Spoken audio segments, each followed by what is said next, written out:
नमस्कार, आप देख रहे हैं वीके न्यूज और मैं देवेश्वर उपाध्याय। कोरोना वैक्सीन को लेकर पूरी दुनिया में चिंता बनी हुई थी, पर ये चिंता कहीं चिताना बन जाए इस बात का भी डर है। इस वैक्सीन को लेकर जहां पूरी दुनिया को इंतजार है, वहीं दवाई कंपनियां भी इसको जल्द से जल्द लॉन्च करने की होड़ में हैं। कई कंपनियों का दावा है कि उनकी वैक्सीन कारगर है, पर कितनी कारगर है ये एक सवाल है। कि क्या फाइजर जैसी कंपनियों ने अपने फायदे के लिए जल्दबाजी में एक वैक्सीन को मार्केट में उतार दिया है? हाल ही में फाइजर ने कहा था कि उन्होंने कोरोना वायरस को दुश्मन की तरह देखा था और युद्ध स्तर पर काम किया, लेकिन एक सवाल अभी भी वही है कि क्या ये वायरस से पूरी तरह निजात दिलवाएगा?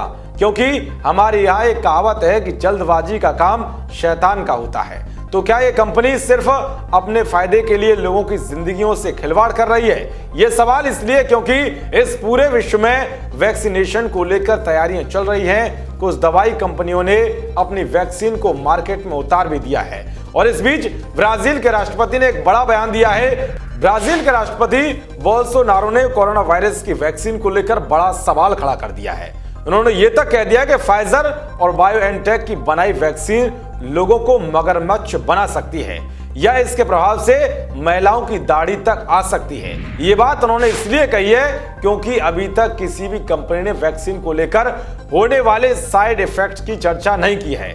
कहीं ऐसा ना हो कि वैक्सीन लोगों के लिए जीवन दायिनी की जगह काल बन जाए।